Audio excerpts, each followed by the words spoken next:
चर्चा आज हमारी होने वाली है कि ग्लोबल मिशन पर भारत है, तो कल तक जो विरोध कर रहे थे वो कह रहे हैं अब हम भी हैं, थोड़ा क्रेडिट हमें भी दे दो। ऑपरेशन सिंदूर के बाद भारत सरकार की पहल पर दुनिया के अलग अलग देशों में ऑल पार्टी डेलीगेट्स को भेजा गया है। अमेरिका, ब्रिटेन, अफ्रीकी देश और गल्फ देशों में यानी खाड़ी देशों में भारतीय प्रतिनिधि आतंकवाद के मुद्दे पर पाकिस्तान को बेनकाब कर रहे हैं। इसी क्रम में भारतीय प्रतिनिधि पनामा पहुंचे। शशि थरूर ने वहां सांसदों को संबोधित करते हुए कहा कि 7 मई को ऑपरेशन सिंदूर तभी शुरू हुआ जब भारत ने इंतजार किया कि पाकिस्तान की हुकूमत आतंकियों के खिलाफ खुद कोई कार्रवाई करेगी। आतंकवाद पर भारत का पक्ष रखने के लिए ग्लोबल आउटरीच प्रोग्राम में सभी प्रतिनिधियों ने अपनी अलग अलग राजनीतिक पृष्ठभूमि और अलग राज्यों के होने के बावजूद राष्ट्रीय उद्देश्य को सबसे अहम माना। तो वरिष्ठ बीजेपी नेता रविशंकर प्रसाद फ्रांस में पाकिस्तान प्रायोजित आतंकवाद की लड़ाई में लोकतांत्रिक दुनिया को एक स्वर में बोलने की जरूरत पर बल दे रहे हैं, लेकिन देश में भारतीय प्रतिनिधि के ग्लोबल मिशन पर क्रेडिट लेने की सियासत भी अब सामने आ रही है। कांग्रेस का रुख पहले क्या था कि भारतीय प्रतिनिधि को विदेश भेजे जाने पर साफ नहीं था कांग्रेस का रुख, लेकिन अब कांग्रेस नेता पवन खेड़ा अब कह रहे हैं कि प्रतिनिधिमंडल में शामिल विपक्षी सांसद सत्ता पक्ष के नेताओं से ज्यादा मजबूती से भारत का पक्ष रख रहे हैं। कांग्रेस पार्टी भारत सरकार की विदेश नीति की निंदा कर रही थी। सत्ता पक्ष के एक सांसद विदेश से भी अनर्गल बयान दे रहे हैं। सवाल यह है कि सांसद शशि थरूर के शानदार तरीके से भारत के पक्ष रखने पर लोग तारीफ कर रहे हैं, लेकिन उन्हें तो कांग्रेस भेजना ही नहीं चाहती थी। कांग्रेस पार्टी क्यों मनीष तिवारी, सलमान खुर्शीद, शशि थरूर की जगह गौरव गोगोई, नासिर हुसैन और अमरिंदर सिंह राजा को भेजने पर अड़ी हुई थी? क्यों सरकार को अनुभवी लोगों का नाम देना पड़ा अपनी तरफ से? ऑपरेशन सिंदूर के बाद भारत ने आतंकवाद के खिलाफ अपने रुख को दुनिया के सामने रखने की एक ऐतिहासिक पहल की है। यह पहला कूटनीतिक प्रयास है जिसमें भारत के सांसद, वरिष्ठ अधिकारी, फॉर्मर डिप्लोमेट्स, इनकी टीम मजबूती से दुनिया के सामने भारत का पक्ष रखने में कामयाब हुई है। तो भारत की ओर से विश्व के विभिन्न देशों में गए प्रतिनिधि पाकिस्तान को बेनकाब किस तरह कर रहे हैं, देखिए जरा। Our Prime Minister has made it very clear. Operation Sindoor was necessary because these terrorists came and wiped the Sindoor off the foreheads of 26 women by depriving them of their husbands and their married lives. In fact, there were some women who cried out, "The terrorists kill me too." And they said, "No, go back, tell what happened to you." We heard their cries, and India decided that the color of the sindoor, that vermilion color on the forehead of our women, will also match the color of the blood of the killers, the perpetrators, the attackers. All political parties stand together because we represent the people of our nation, which are anguished by what has happened in our soil recently. And we thank Greece for standing with us and condemning terrorism. India has made its stand very clear that we have a zero tolerance policy against terrorism.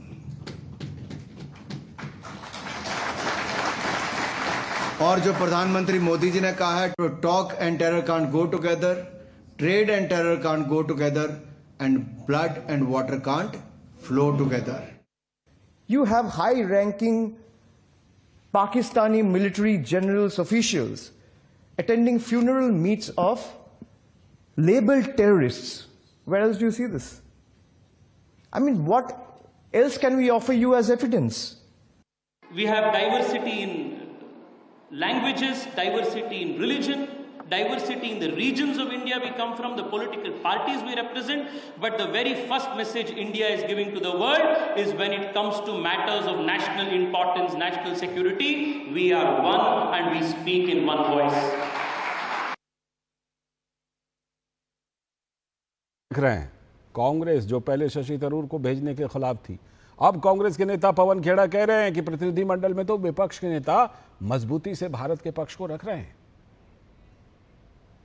Tourist attraction spots में जा रहे हैं, दिख रहा है, लोग tweet भी कर रहे हैं, एमपी दिखता है, अलग अलग बैठकें कर रहे हैं, डायस्पोरा से कर रहे हैं, लेकिन वहां भी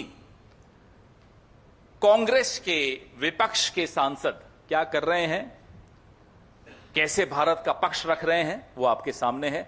और विपक्ष की बात कर रहा हूं मैं, सिर्फ कांग्रेस की नहीं, हमारे विपक्ष के और भी साथी जो वहां गए हैं डेलीगेशंस में, बहुत कायदे से, बहुत मजबूती से, they are very effective, more effective than I am afraid the government also.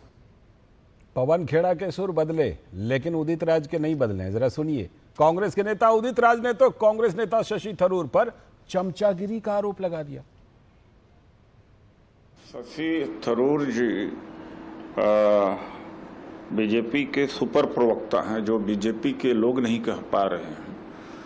Modi ji की चमचागिरी या मोदी जी का गुणगान जितना वो नहीं कर पा रहे हैं, और बीजेपी के लोग उससे ज्यादा शशि थरूर कर रहे हैं। ये कांग्रेस का अंतर्द्वंद्व है, पहले भी दिखा, अब भी दिख रहा है, पवन खेड़ा बनाम उदित राज में भी दिख रहा है। इसी पर आज खास चर्चा करने के लिए हमारे साथ डॉक्टर कौशल कांत मिश्रा जी, भारतीय जनता पार्टी के प्रवक्ता, बहुत बहुत स्वागत। कांग्रेस के नेता विजय कौशिक जी, बहुत बहुत स्वागत विजय जी आपका। और साथ में हमारे सलाहकार संपादक विनोद मिश्र जी भी हमारे साथ जुड़े हुए हैं स्टूडियो से। विनोद जी, ये कांग्रेस का अंतर्द्वंद्व खत्म कब होगा?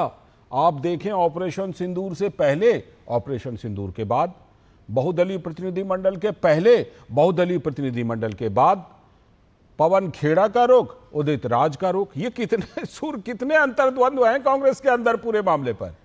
लाल जी, हो सकता है कि अभी आपके शो खत्म होने के बाद कांग्रेस की तरफ से ये बयान आए जी कि ये उदित राज का अपना पर्सनल ये बिल्कुल हो सकता है, वो कहे पार्टी का इससे कोई लेना देना नहीं है। ये आ मुझे तो लगता है विजय जी यहीं पर बोल देंगे ये बात। ये आ सकता है कि ये उदित राज का अपना बयान है, इससे पार्टी का कोई लेना देना नहीं है। लेकिन सवाल ये है कि क्या जो उदित राज कह रहे थे और क्या जो अभी पवन खेड़ा साहब कह रहे थे, इन लोगों की मानसिकता वही नहीं है जो पहले थी।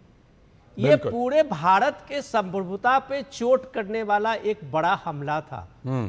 और ऐसे लोग, और कुछ लोग इसको जो अभी देख रहे हैं कि ये डेलीगेशन जो गई है जी, और उस डेलीगेशन में एक ग्लोबल मिशन पे जो भारत की बात, आतंकवाद के खिलाफ में जो भारत का अभियान है और पाकिस्तान का जो चेहरा है उसको दुनिया के सामने में रख रही है डेलीगेशन, उसको आप किस तरह से एक बना के बता रहे हैं, जैसे लगता है उसमें कांग्रेस का एमपी, बीजेपी का एमपी, यहाँ पे कोई बीजेपी कांग्रेस के नहीं है, सब भारत के डेलीगेट्स हैं। ये भारत कब समझेंगे, ये एक बड़ा सवाल इन लीडरों के सामने में है। ये कब समझेंगे कि ये ऑपरेशन सिंदूर भारत का एक मुहिम था, ये ऑपरेशन सिंदूर में सेना का शौर्य और पराक्रम भारत का पराक्रम था जी। उसको ये मोदी से जोड़ रहे हैं, उसको वो पीएम से जोड़ रहे हैं, वो बार बार जयशंकर अपने फॉरेन मिनिस्टर पे सवाल कर रहे हैं। आप जिस मोड़ पे अभी भारत है और भारत पूरी दुनिया में जिस तरह से ये ग्लोबल मिशन पे अपने डेलीगेट्स को और अपने प्रतिनिधियों को भेजा है, मुझे लगता है कि कूटनीति में आप कहें, डिप्लोमेसी में, ये भारत की अब तक की एक शानदार पहल है। बिल्कुल, कि आप पहले पाकिस्तान के उस चेहरे को बेनकाब कीजिए। टेररिज्म पे जो देश में, दुनिया में अलग अलग जो लोग अपना थ्योरी गढ़ते थे, अपने अपना अलग परिभाषा डालते थे, वो अमेरिका 9/11 के बाद उसका भी परिभाषा बदल गया है। तो भारत जब आज दुनिया में इस तरह का एक ग्लोबल आउटरीच का प्रोग्राम बनाया है, तो कांग्रेस पार्टी को इसमें हताशा क्यों है, ये बात तो उसके पार्टी के लोग ही बता सकते हैं। और विजय कौशिक जी, मैं जरा एक स्थिति की कल्पना कर रहा हूं कि साल 47, 48, 65, 71 तमाम जितने भी हुए, 62 को भी ले लेते हैं, उस समय के विपक्ष ने जिस तरह से अपना सुर रखा, काश कांग्रेस पार्टी भी उस तरह का सुर रख पाती। मुख्य विपक्षी पार्टी है इसलिए कांग्रेस की बात कर रहा हूं, बहुत सारे विपक्षी पार्टियों ने ज्यादा जिम्मेदारी पूर्ण व्यवहार किया है, उनके नेताओं ने। काश उस तरह का सुर रख पाती तो आज जो पवन खेड़ा जी कह रहे हैं वो बात सबको अच्छी समझ में आती कि वाह, बहुत अच्छी बात कर रहे हैं। बताइए, आखिर कांग्रेस का संकट क्या है? क्यों नहीं एक स्टैंड लेकर के देश के साथ खड़ी रह पाती है कांग्रेस पार्टी ऐसे मामलों पर भी? बताइए। देखिए, मैं ये बात स्पष्ट रूप से स्वीकार करता हूं कि कहीं ना कहीं निर्णय लेने की देरी और निर्णयों को लेकर समझबूझ की कमी जो पार्टी के अंदर पैदा हुई है जी। उसके चलते इस तरह की परिस्थितियां बनी हैं। और मैं इसके लिए बधाई देता हूं भारतीय जनता पार्टी की कूटनीतियों को, जिनके चलते हमारी पार्टी के बहुत से नेता यही नहीं समझ पा रहे कि उन्हें क्या पक्ष रखना चाहिए, क्या नहीं रखना चाहिए। खेड़ा जी को क्या ये कहना चाहिए था कि भी हमें भी श्रेय दीजिए? भाई जब श्रेय चाहिए था तो फिर अंतरात्मा की आवाज की बात नहीं करनी चाहिए थी हमारी पार्टी को। और अगर हम ये कहते हैं कि भाई जो शशि थरूर हैं वो भाजपा के सुपर प्रवक्ता हैं, तो चुल्लू भर पानी में डूब मरना चाहिए। मैं वही बात मैं आपसे पूछने वाला था कि उदित राज जैसे नेता देखिए क्या बयान दे रहे हैं। नहीं, वो उस पार्टी में कर क्या रहे हैं कि जहां पर भाजपा के सुपर प्रवक्ता कांग्रेस में रहकर अपनी राजनीति कर रहे हैं, तो वहां फिर उदित राज क्या कर रहे हैं अगर वो इस तरह के आरोप लगा रहे हैं? हकीकत यह है भाजपा जो भी नैरेटिव बनाती है हमारी पार्टी उसमें फंस जाती है। मैं बड़ी सावधानी से बात कह रहा हूं आपसे। देखिए, जब मान लीजिए पहले युद्ध हुए तो उस समय कूटनीति का कोई पार्ट नहीं था जी। उस समय देश के मुद्दे पर राजनीति की कोई बात नहीं थी, इसलिए सब एकजुट थे, उसमें कोई सोच विचार की कोई बात ही नहीं होती थी। लेकिन अब इस कूटनीति के दौर में जो हमारे कांग्रेस सांसदों का पक्ष, बिल्कुल एक्चुअली मोदी जी सरकार है, सरकार के बारे में जो भी अच्छी बातें कही जाएंगी तो यहाँ जब जनता के बीच में दिखाई जाएंगी तो उससे कांग्रेस का नेचुरल रूप से नुकसान है, तय है। यदि अगर हमारे नेता विदेशों में, लेकिन इस समय मैंने इसलिए बाकी पहले के युद्ध का इसलिए एग्जाम्पल दिया कि उस समय के जो भी विपक्ष थे उन्होंने ये नहीं सोचा कि इसमें हमारा क्या राजनीतिक फायदा, क्या राजनीतिक नुकसान, देश के साथ खड़े हैं, है ना। ठीक है, मैं जरा आपके पास लौटूं उससे पहले डॉक्टर कौशलकांत मिश्रा जी, डॉक्टर कौशलकांत मिश्रा जी, वो उदित राज जी कह रहे हैं कि भाई आपने शशि थरूर जी को ट्रैप कर लिया है, उनको प्रवक्ता बना लिया है, ये इस तरह का काम आप करते हैं क्या? उनको शशि थरूर जी को आपने प्रवक्ता बना लिया अपना, या फिर देश की बात को वहां पर रखने के लिए, मजबूती से रखने के लिए भेजा है? बताइए। लालचंद जी, कांग्रेस के हमारे मित्र से मैंने कहा, लालचंद जी कांग्रेस के जो हमारे साथी आए हुए हैं उन्होंने बहुत ईमानदारी से अपनी पार्टी की कमियों को एक्सेप्ट किया। बिल्कुल, तारीफ होनी चाहिए विजय को। तारीफ कर रहा हूं। विजय कौशल ऐसे बहुत कम नेता होते हैं जो आकर के मतलब राष्ट्रीय चैनल पे ये स्वीकार कर रहे हैं कि हाँ उनकी party Indian national confuse party है और ऐसे नेताओं की देश को जरूरत है। और मुझे लगता है कांग्रेस के शशि थरूर जी भारत के ऐसे ही नेता हैं, पार्टी कोई भी हो सकती है बिल्कुल, पर वो देश की बात करने गए हैं। पर कांग्रेस अपने कंफ्यूजन से उबर नहीं पा रही है, उसका रीजन क्या है जो मैं समझता हूं। अब देखिए, कांग्रेस के अध्यक्ष मल्लिकार्जुन खड़गे साहब हैं, वो कहते हैं कि ऑपरेशन सिंदूर एक छुटपुट युद्ध था।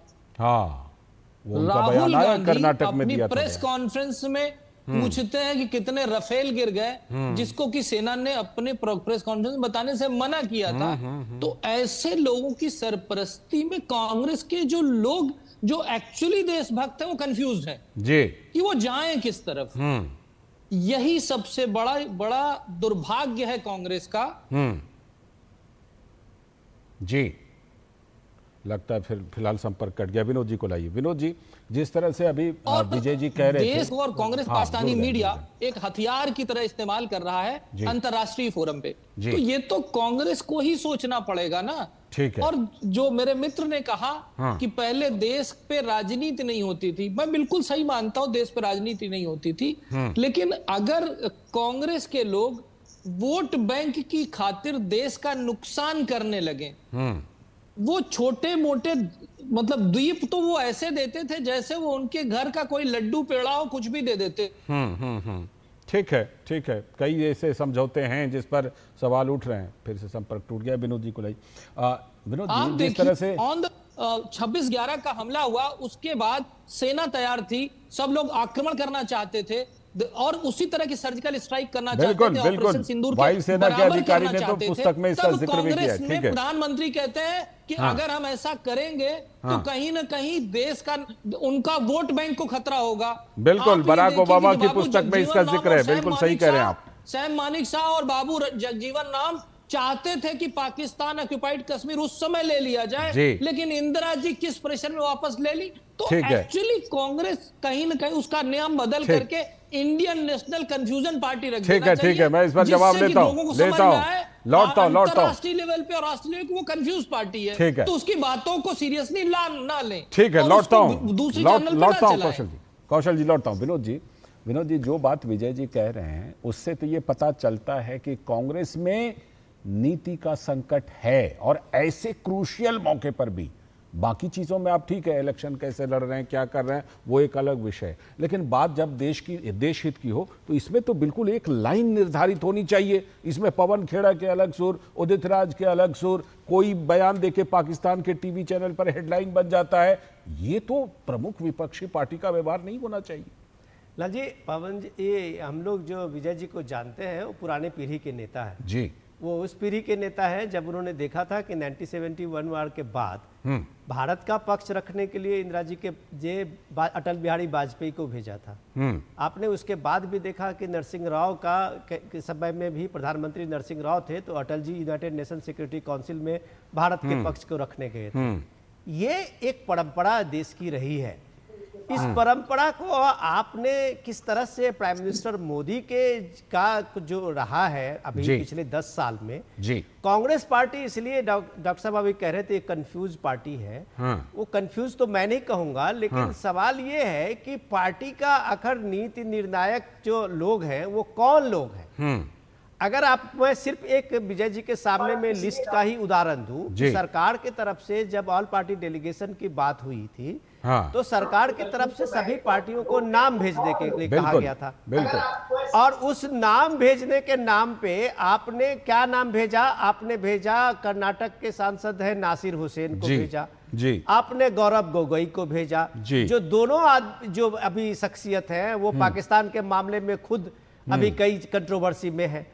आप शशि थरूर का आप भेजना नहीं चाहते थे, आप मनीष तिवारी को भेजना नहीं चाहते थे, आप सलमान खुर्शीद को भेजना नहीं चाहते थे। तो भाई साहब, क्या ये फुटबॉल की टीम जा रही थी जो आपको अपने नंबर देने हैं, या फिर शशि थरूर के जाने से जो अभी मीडिया में खबरें छप रही थी या बताई जा रही थी कि सबसे संकट राहुल गांधी को हो जाता है। बिल्कुल, कांग्रेस का एक फेस जो आर्टिकुलेट हो, फॉरेन मामले को जानता हो, जो यूनाइटेड नेशन में जिसका 10-20 साल का एक्सपीरियंस हो, वो आदमी अगर बोल रहा है, अगर फॉरेन के विश्व के मंच पे और भारत की बात रख रहा है, तो ये बात कम से कम कांग्रेस पार्टी को नहीं पच रही है, राहुल गांधी के टीम को पच नहीं रही है, क्योंकि शशि थरूर का एक इंटरनेशनल इमेज बन रहा है। भाई, उसने अपनी जिंदगी बिताई है इस फॉरेन डिप्लोमेसी। बिल्कुल, महासचिव का रनर फेस है वो, महारथी है ऐसे लोग, या सलमान खुर्शीद है, देखिए कितना बढ़िया बोल रहे हैं, या मनीष तिवारी है, ये सारे लोगों ने काम किया है। बिल्कुल, आप सिर्फ काम कोई और करे और नाम आला कमान का हो, ठीक है। इस चक्कर में ये जो पवन खेड़ा है या बाकी सारे लोग हैं, वो आप एक तरह से कह रहे हैं कि बेड़ा गर्क कर रहे हैं पार्टी का। कि चेहरा अगर टेलीविजन पे किसी का दिखे अपोजिशन में तो सिर्फ राहुल दिखे, उसमें कोई मनीष तिवारी, कोई शशि थरूर और दूसरे कोई ना हो, ये इसकी कवायद है जो आप देश को ताक पे रख। बिल्कुल, और ऐसा व्यवहार करके जब क्रेडिट लेने का होड़ क्रेडिट लेने में शामिल होंगे विजय कौशिक जी, तो क्रेडिट कैसे मिलेगी, बताइए। देखिए, क्रेडिट जो मिलता है वो काम करने से मिलता है जी। और अगर हमारी पार्टी काम ना करके और केवल बयानबाजी के आधार पर क्रेडिट लेने की कोशिश करेगी तो जाहिर सी बात है कि इसका हमें नुकसान होगा जी। अगर हमने एक फैसला लिया था कि भी हम इस युद्ध के मामले में भारतीय जनता पार्टी की सरकार के साथ हैं, सरकार के साथ हैं, तो मल्लिकार्जुन खड़गे जी को ये कहने की जरूरत ही नहीं थी कि छोटा सा युद्ध था।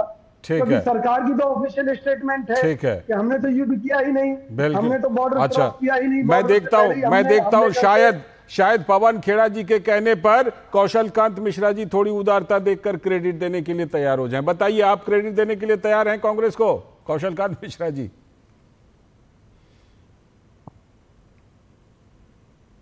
लगता है लालचंद लीडरशिप